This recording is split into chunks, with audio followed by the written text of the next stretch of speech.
com a graça e a paz do nosso Senhor Jesus Cristo.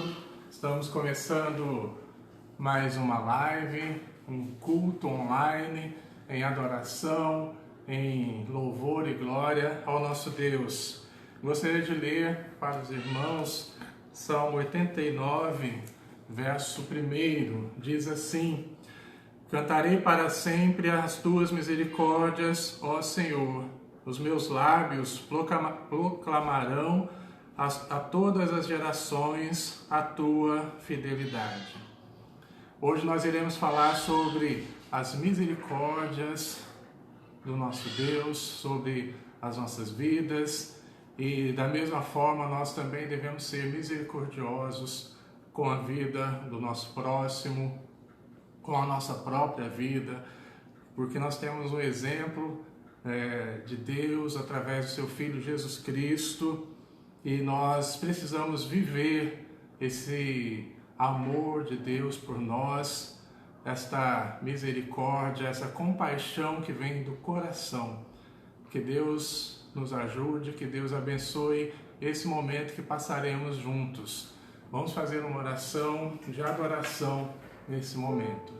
Senhor Deus, estamos entrando na Tua presença neste momento, ó Pai. Pedimos que o Senhor abençoe cada lar que está nos assistindo, que o Senhor esteja conosco, ó Pai, que o Senhor aceite o nosso louvor, a nossa adoração. Em nome do Teu Filho Jesus, que nós oramos. Amém. Amém. Salmo 47, vamos fazer a leitura. Salmos 47. Deus, o Rei da terra. Batei palmas todos os povos, celebrai a Deus com vozes de júbilo, pois o Senhor Altíssimo é tremendo, é o grande Rei de toda a terra. Ele nos submeteu os povos e pôs sob os nossos pés as nações. Escolheu-nos a nossa herança, a glória de Jacó, a quem ele ama. Subiu Deus por entre aclamações, o Senhor ao som de trombeta. Salmodiai a Deus, cantai louvores, salmodiai ao nosso Rei, cantai louvores. Deus é o Rei de toda a terra, salmodiai com harmonioso cântico. Deus reina sobre as nações, Deus se assenta no seu santo trono. Os príncipes dos povos se reúnem, o povo de Deus de Abraão, porque a Deus pertencem os escudos da terra, ele se exaltou gloriosamente. Amém. Nós vamos entoar o hino número 52, que fala sobre isso, né? É uma saudação a este Rei glorioso que reina sobre toda a terra, que reina sobre todas as nações.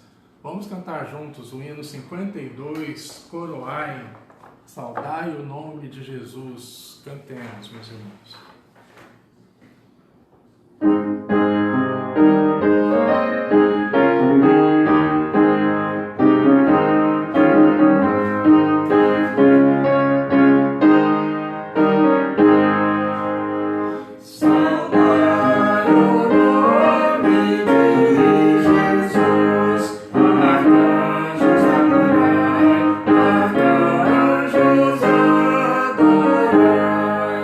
Oh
Salmo 97, de 1 a 6. De 1 a 6. De 1 a 6, leiamos. Salmo 97, de 1 a 6. 96. 96, desculpa. Salmo 96, do versículo 1 ao versículo 6.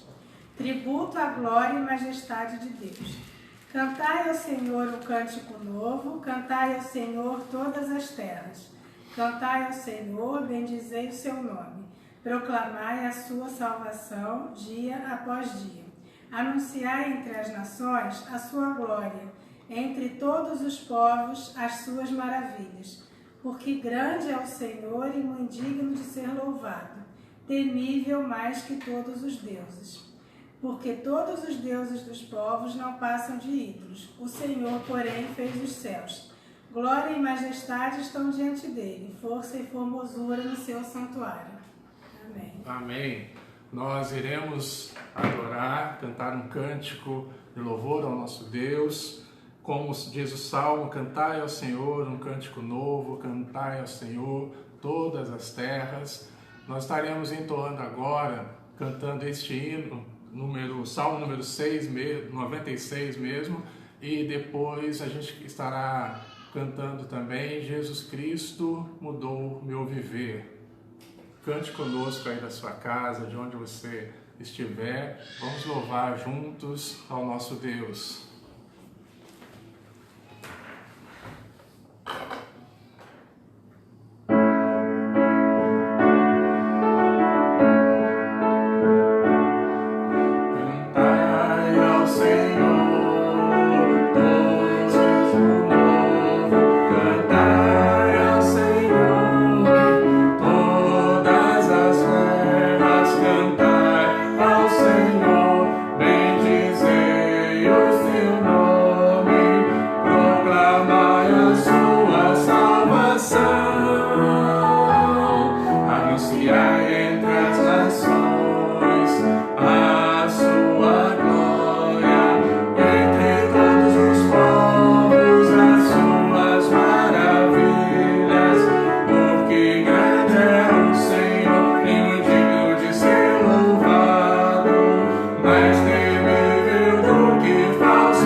Senhor, porque estamos aqui, ó Pai, mais uma semana para te louvar, agradecer o teu nome e aprender da tua palavra, Senhor. As suas misericórdias foram renovadas em nossas vidas e nós louvamos o teu nome por isso, ó Pai. Muito obrigada, Senhor, porque o Senhor está no controle das nossas vidas. Louvado seja o teu santo e eterno nome, ó Pai. Eu lhe peço agora, Senhor, uma bênção especial para o Eli, que vai nos passar a mensagem, que vai fazer a meditação. Senhor, que a palavra encontre refúgio nos nossos corações, ó Pai, e que seja abençoadora como já abençoou a ele, ó Pai. Em nome de Jesus, muito obrigada por tudo. Amém. Amém.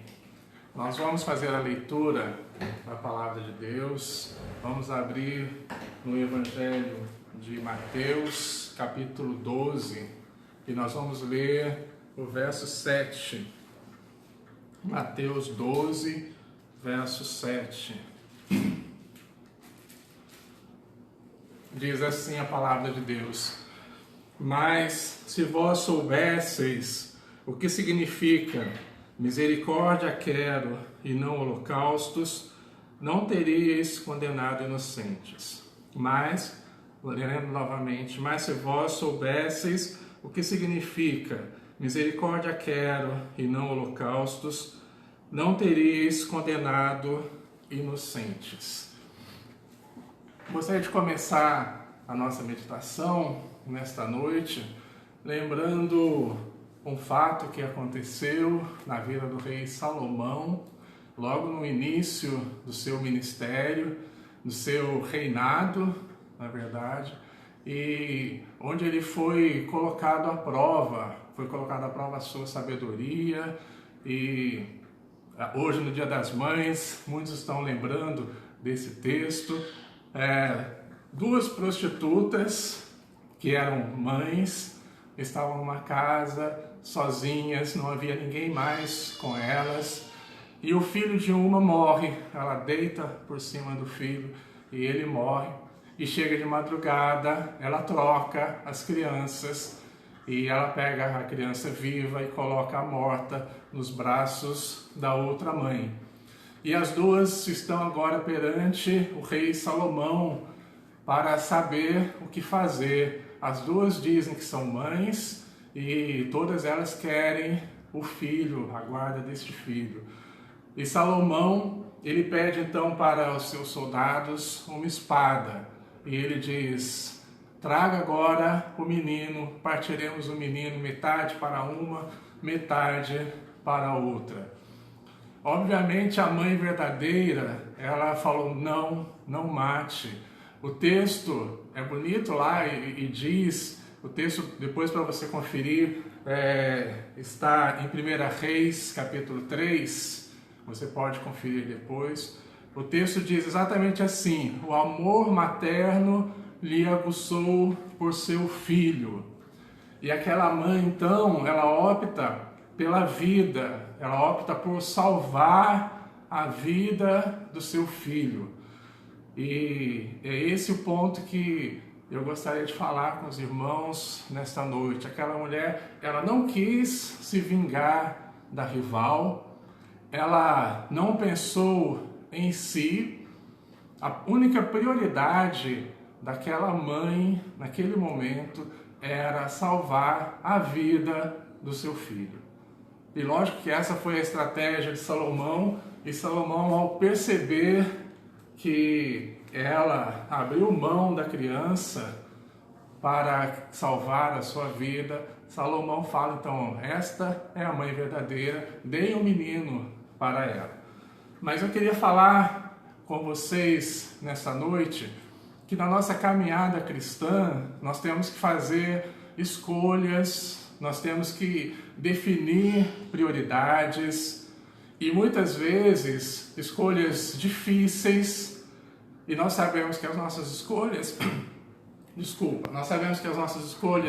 elas têm consequências, elas afetarão a nossa vida. Nós teremos que conviver com o resultado dessas escolhas que a gente faz durante a nossa vida. Então nós precisamos pedir discernimento espiritual, nós precisamos nos guiar pela palavra de Deus e pelo ensinamento de Jesus Cristo, para que a gente possa tomar a escolha certa, para que a gente possa decidir da maneira correta.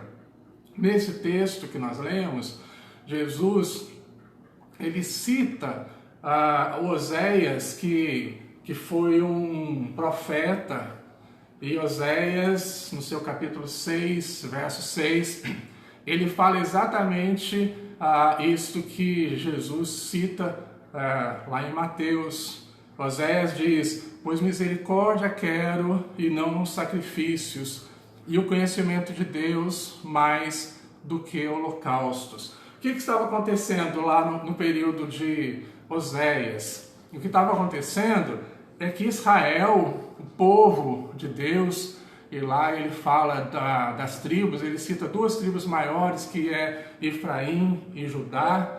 Ele está se referindo ao Israel de Deus como um todo, e ele fala de uma conversão insincera, ou seja, Israel estava adorando a Deus, Israel cuidava de cada detalhe da adoração, dos sacrifícios, da vida religiosa na presença de Deus, mas ao mesmo tempo esse mesmo Israel cometia injustiça, esse mesmo Israel roubava, esse mesmo Israel matava, esse mesmo povo de Deus se prostituía e praticava abominações. Você vai ler isso lá em 1 Reis. Tinha um contemporâneo de Oséias, e tem um texto lindo também, que é Isaías 58, que ele viveu no mesmo período que Oséias. Dá para a gente ter uma noção também do que Oséias está se referindo. Lá em Isaías 58, ele fala do jejum que agrada a Deus. As pessoas iam à casa de Deus prestar culto, elas faziam um jejum solene com toda a igreja, mas Deus manda Isaías falar: olha, esse jejum que vocês praticam, eu não aceito, não é esse jejum que eu quero, não é isso. E aí Deus fala através do profeta: o jejum que eu quero não é que vocês soltem as amarras da impiedade, que vocês deixem de oprimir as pessoas, porque não adianta você prestar culto a Deus e, por outro lado, você oprimir os outros. Era o que o povo de Deus estava fazendo, estava oprimindo seus empregados, estavam explorando os seus servos, e ao mesmo tempo que eles adoravam na casa de Deus, eles exploravam, oprimiam e maltratavam aqueles que eram subalternos, que estavam abaixo na escala social, na época a gente nem fala de empregado, eles eram escravos mesmo. Quando a gente lê na Bíblia servos, você pode ter certeza que eles eram escravos da dívida, E o povo de Deus, ao mesmo tempo que louvava, que adorava, não agia com misericórdia com os seus servos. No texto que nós lemos agora, Jesus está já num outro contexto, Novo Testamento, Jesus com os seus discípulos, e lá em Mateus 12 acontece um fato, que os discípulos, eles passam por um campo e comem das espigas. O texto não fala que tipo de espiga, o que é, mas fala que eles estavam com muita fome e eles comem daquelas espigas do campo. Mas o que aconteceu é que era um dia de sábado, e os fariseus acusaram Jesus e os seus discípulos de profanarem o sábado, de fazerem algo ilícito no dia de sábado. E Jesus lembra então àqueles homens, os fariseus, de Davi, que já tinha acontecido anteriormente lá no Antigo Testamento. Davi e os seus homens, quando estavam com fome também, eles comeram o pão da proposição, ou seja, o pão que era oferecido a Deus, o pão sagrado. Eles eles comeram porque eles estavam realmente com muita fome. E Jesus termina falando: aqui está quem é maior que o templo, aqui está quem é o Senhor do sábado, que sou eu. Jesus, ele estava querendo mostrar algo muito importante para a vida daqueles homens e para a nossa vida hoje. Então ele conclui o texto quando ele fala que ele é maior que o sábado foi feito para o homem, não o homem para o sábado. Jesus cita então esse texto que nós lemos: misericórdia eu quero e não holocaustos. Então agora chegou o momento da gente entender melhor o que significa isso. Né? Já deu para vocês perceberem, mas vamos entender um pouquinho mais o que seria misericórdia. Misericórdia é uma junção de duas palavras, que é miserere, que significa ter compaixão, miserere, do latim, né? E cordes, que é coração. Ou seja, é ter compaixão de coração. Né? O que é ter compaixão de coração? É você ter empatia, é você ter compaixão, benevolência, bondade. A misericórdia, ela é a manifestação do poder, do perdão. Ela é a manifestação do perdão, da graça, da clemência. Tudo isso está embarcado, né, nessa ideia, está jungido aí no termo misericórdia, que é ter compaixão com o coração. E do outro lado, uma outra palavra que quer dizer holocaustos, que quer dizer oferta queimada. Ou seja, sacrifícios, dedicação a Deus, propiciação pelo pecado. E lá no Antigo Testamento, os holocaustos e os sacrifícios eram feitos no templo, onde se ofereciam os cordeiros, né? Eram mortos e eram sacrificados a Deus em favor das pessoas, dos crentes, pedindo perdão pelos seus pecados. E quando chega em Jesus Cristo, no Novo Testamento, já está chegando o final, né, de todo esse sistema de sacrifício, de holocaustos. Ele se encerra em Jesus Cristo, que Jesus Cristo é o Cordeiro. E ele, quando morre na cruz, ele faz o sacrifício. A partir dele não é necessário mais fazermos o sacrifício como era feito antes no Antigo Testamento, porque ele dá a sua vida por todos nós. Mas esse termo holocaustos aí que Jesus cita, ele abarca outras coisas também, né? Ele está falando de atos de adoração, que no Antigo Testamento eram sacrifícios, né? Mas no Novo Testamento, aqueles holocaustos e sacrifícios, eles são substituídos pela adoração, são substituídos pela oração, pelos cultos, pela ceia, né? A ceia, o batismo, que são os sacramentos, que foram ordenanças de Jesus Cristo. Aí você pode me perguntar, então, mas pastor, isso é muito bom, né? Então qual é o problema disso tudo? Porque nós temos duas coisas muito boas aí. Nós temos, de um lado, a misericórdia, a compaixão pelo seu próximo, o amor, a vida, o perdão, a graça. E do outro lado, nós temos a manifestação de louvor e de adoração a Deus, quer por sacrifícios, por holocaustos, como era no Antigo Testamento, quer como adoração pessoal, né, adoração cultica no Novo Testamento. As duas coisas são muito boas, mas Jesus deixa claro, isso a gente precisa entender, que o homem é maior do que o rito. Isso a gente precisa entender como povo de Deus. O homem é maior do que o rito. Se você se lembrar de uma outra palavra de Jesus Cristo, essa palavra pode nos ajudar a entender melhor o que o texto está querendo dizer. Jesus, quando ele é desafiado por um intérprete da lei, por um fariseu, esse fariseu pede para que Jesus fale do mandamento mais importante. E Jesus fala, são 2 mandamentos. O primeiro é: amarás o Senhor teu Deus, né? Amarás o Senhor teu Deus com toda a tua alma, com todo o teu entendimento. E o segundo mandamento, né, nesse resumo que Jesus faz, é: amarás ao teu próximo como a ti mesmo. Amarás o teu próximo como a ti mesmo.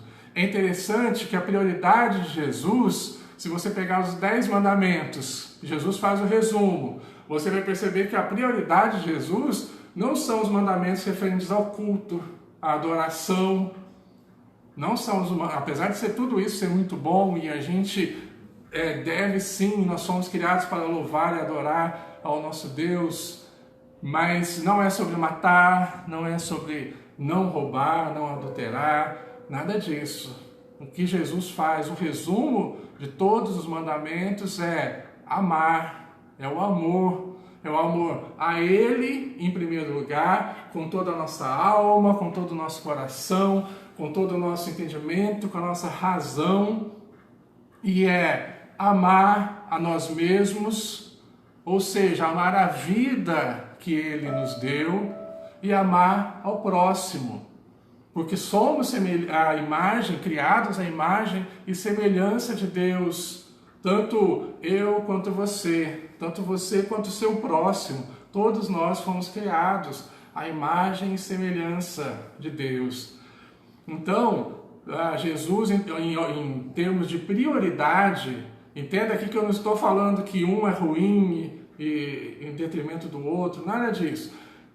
Mas em termos de prioridade, Jesus coloca como prioridade o amor a Ele, a você mesmo e ao próximo.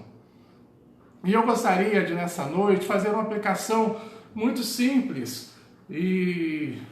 Ou talvez hoje eu não faça um sermão, né, com todas as divisões, como você pode estar esperando, mas é um sermão, é fruto de algumas reflexões minhas e que Deus tem me ensinado e mostrado nesses tempos que a gente está vivendo, né? Tempos de pandemia, tempos de isolamento, que a gente para refletir sobre a nossa vida, sobre o nosso posicionamento, sobre como nós devemos agir conosco mesmo e com os outros. E a gente percebe nitidamente que nós estamos vivendo uma inversão de valores. Nós estamos vivendo uma inversão de valores, onde as ideologias falam mais alto, onde a situação financeira, a situação econômica, ela se sobrepõe à vida. Um repórter ontem, talvez, ou antes de ontem, não me lembro bem, eu li uma matéria do André Trigueiro, um repórter, onde ele falava: estamos vivendo tempos onde o CNPJ vale mais que um CPF, onde o CNPJ vale mais que um CPF. O que ele quis dizer com isso? Salva-se a empresa, mas o empregado pode morrer. E daí? A vida vale pouco. A vida hoje em dia está valendo muito pouco. E ela é menosprezada, ela é debochada. Mas nós, como cristãos, nós não podemos aceitar isso, pelo menos nós não podemos viver isso. Nós temos que procurar viver o ensinamento de Cristo. E você, como cristão, o que você tem feito da sua fé nesse contexto, onde a vida vale tão pouco? O que você, como cristão, tem dado mais importância neste momento? Lembre-se das palavras de Jesus: misericórdia eu quero e não holocaustos. E eu tenho tido na minha vida mesmo, pensado em algumas coisas. Algumas semanas atrás eu citei a fala de um pastor, Davidson Torres. Ele disse uma coisa muito interessante, que é as igrejas que investiram em obras e em construções e não em pessoas, essas igrejas estarão passando por um grande problema nessa pandemia. Porque as igrejas que valorizaram e que apostaram todas as suas fichas em obras, em construções e não em pessoas, em vidas, essas igrejas terão um problema. Porque nossas igrejas muitas vezes estão pensando mais em termos de instituição, ativismo religioso. Nós pensamos muito assim, nós fazemos muitas reuniões, muitos cultos, muitas festas e tantas outras atividades. Nós sobrecarregamos as pessoas. Quer ver uma coisa difícil na maioria das nossas igrejas? É quando chega o final do ano e você tem que eleger presidente da SAF, presidente da UPH, presidente de mocidade. É difícil as pessoas quererem cargos assim, porque elas sabem que ficarão sobrecarregadas, porque elas sabem que é um fardo pesado que elas vão ter que carregar durante o ano, pelo excesso de ativismo religioso. Mas nós nos esquecemos que são pessoas que estão ali. Nós nos esquecemos que a igreja ela é feita de pessoas em primeiro lugar. E nós precisamos priorizar isso, as pessoas. Precisamos orar uns pelos outros. Precisamos visitar. E geralmente fica a cargo do pastor, né? O pastor que faz a visita com uma ou outra pessoa junto, mas ninguém se preocupa muito com isso. A gente vive uma rotina muito pesada no nosso dia a dia e a gente não tem tempo de pensar nas pessoas, em aconselhar, em instruir, fazer discipulado, em se interessar pelo próximo, em evangelizar. Muitas vezes a nossa preocupação é com números, é com estatísticas. Enquanto nós temos pessoas sofrendo na nossa igreja, enquanto nós temos irmãos sofrendo do seu lado, e você apenas dá um sorriso e deseja a paz do Senhor durante o culto e nada mais, e vai embora e não se preocupa com essa pessoa. Nós estamos longe, isso é uma suspeita minha, você pode não concordar, mas nós estamos longe de vivermos o ensino de Jesus. Essa semana, eu tive duas surpresas boas essa semana. Um irmão da igreja, lá de Nova Belém, me ligou para saber como eu estava. E a princípio eu até estranhei, fiquei até meio sem assunto, né? Mas ele ligou para saber como eu estava. E esse irmão não tem acesso à internet, esse irmão não consegue acompanhar os nossos cultos, porque ele já é de idade, e diz que ele até tem celular, mas não tem Facebook, não tem WhatsApp, e ele não tem acompanhado, e eu tento escrever textos no boletim para a gente entregar para essas pessoas que não conseguem assistir aos nossos cultos, e esse irmão me ligou só para saber como eu estava. Essa semana também um outro colega, um pastor, me mandou uma mensagem pelo WhatsApp, uma mensagem com uma oração, falando que Deus tocou no coração dele para fazer uma oração por mim, né? E aí são coisas que fazem bem para o nosso coração. Mas a gente, todos, de uma forma geral, que estão vivendo esse isolamento, a gente fica ansioso, a gente quer encontrar os nossos irmãos publicamente, a gente quer encontrar fisicamente para louvarmos a Deus juntos, E isso é louvável, todo mundo quer, eu também quero encontrar com os irmãos e louvar novamente juntos, e poder abraçar, pegar na mão, né? E louvar ao nosso Deus juntos. Mas Jesus mostra para nós que, olha, o rito é importante, mas ele não é maior que o homem. Você não deve amar mais o ajunto solene do que as pessoas. Ame mais as pessoas. Ame mais, ainda mais a vida do seu irmão. Ame a sua vida e a vida do seu próximo. Cuide da sua vida, proteja a sua vida, se interesse pela sua vida e pela vida do seu irmão, pela vida do seu próximo.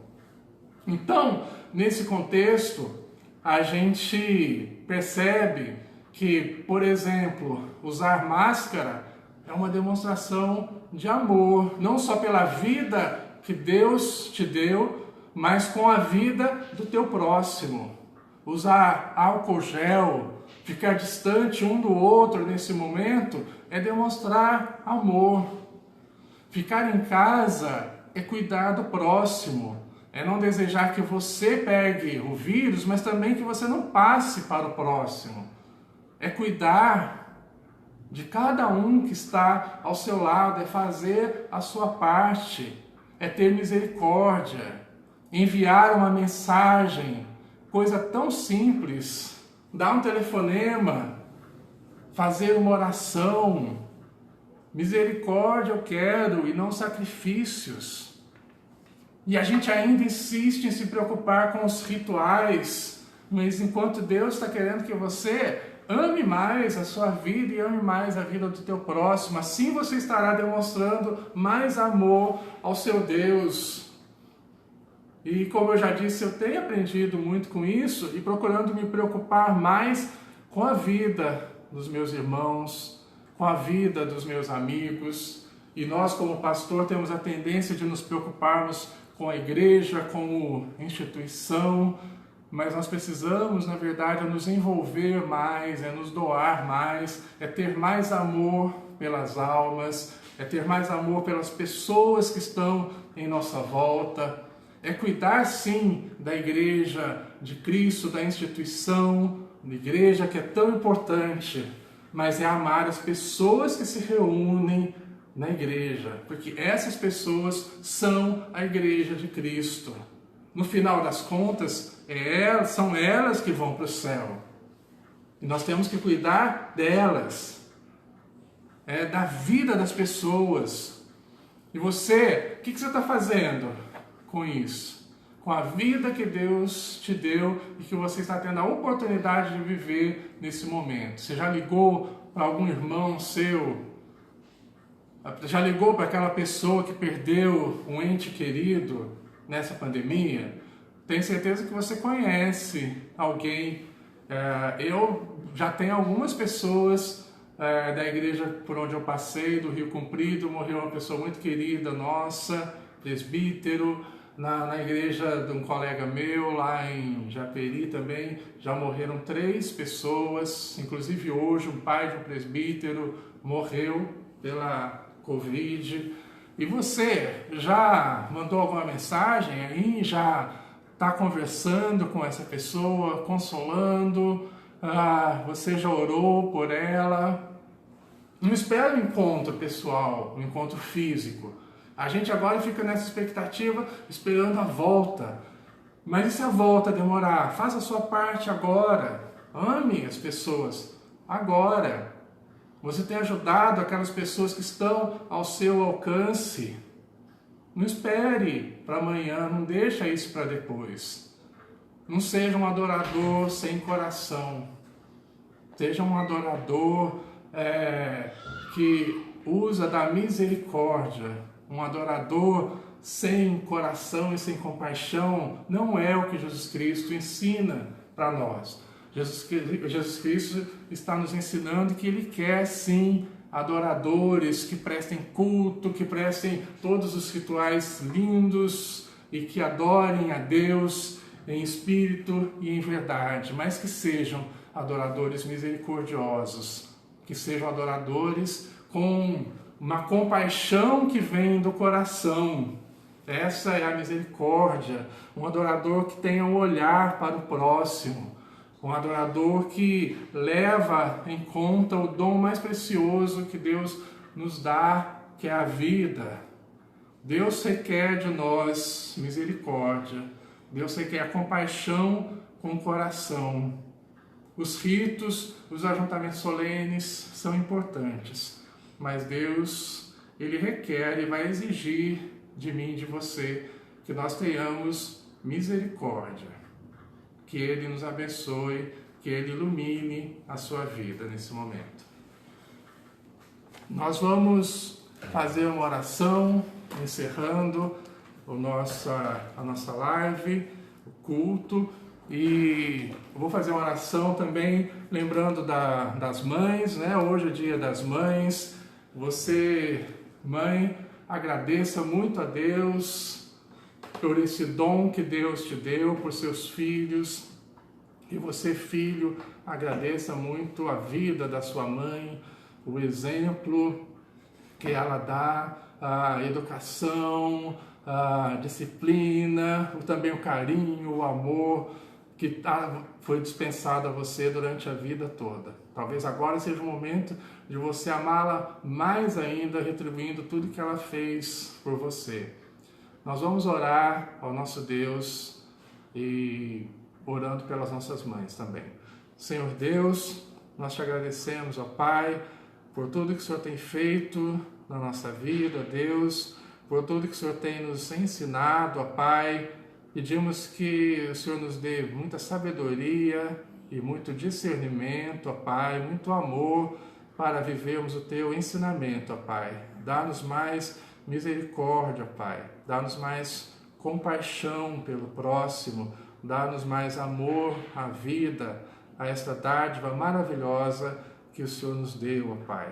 Neste momento nós te agradecemos e nós louvamos pela vida das mães, ó Deus, que o Senhor abençoe a cada uma delas, ó Pai, que se doa tanto, que ensina, que deixa dos seus afazeres para cuidar, para amar, para ensinar, para corrigir os seus filhos. Que o Senhor esteja, ó Deus, abençoando ricamente as mães, ó Pai, essas mulheres tão valorosas que nos ensinam tanto e que fazem parte da nossa vida e que nós as levaremos sempre nos nossos corações, ó Pai.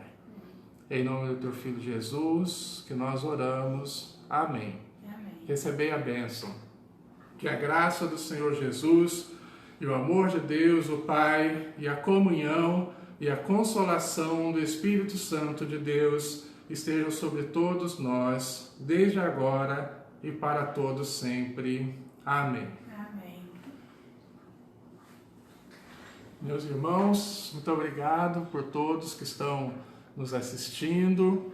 Fiquem com Deus, que Deus abençoe vocês.